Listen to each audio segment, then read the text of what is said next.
حضرت ابو ہریرہ رضی اللہ تعالیٰ عنہ سے روایت ہے کہ ایک اعرابی رسول اللہ صلی اللہ علیہ وآلہ وسلم کی خدمت میں حاضر ہوا تو اس نے عرض کیا، میری بیوی نے ایک سیاہ بچے کو جنم دیا ہے، میں نے اسے قبول کرنے سے انکار کر دیا۔ رسول اللہ صلی اللہ علیہ وآلہ وسلم نے فرمایا، کیا تیرے پاس کچھ اونٹ ہیں؟ اس نے عرض کیا، ہاں۔ آپ صلی اللہ علیہ وآلہ وسلم نے فرمایا، ان کے رنگ کیسے ہیں؟ اس نے عرض کیا، سرخ۔ آپ صلی اللہ علیہ وآلہ وسلم نے فرمایا، کیا ان میں کوئی خاکی رنگ کا بھی ہے؟ اس نے عرض کیا، ان میں خاکی رنگ کا بھی ہے۔ آپ صلی اللہ علیہ وآلہ وسلم نے فرمایا، تمہارے خیال میں یہ کہاں سے آ گیا؟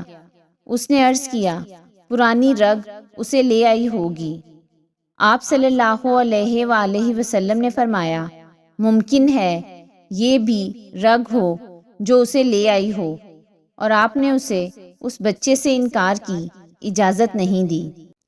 حضرت ابو ہریرہ رضی اللہ تعالیٰ عنہ سے روایت ہے کہ جب لعان کے متعلق آیت نازل ہوئی تو انہوں نے نبی صلی اللہ علیہ وآلہ وسلم کو فرماتے ہوئے سنا، جو عورت بچے کو ایسی قوم میں داخل کر دے جس سے ان کا ناطہ نہیں، اللہ کے نزدیک اس عورت کی کوئی عزت نہیں اور وہ اسے جنت میں داخل نہیں فرمائے گا۔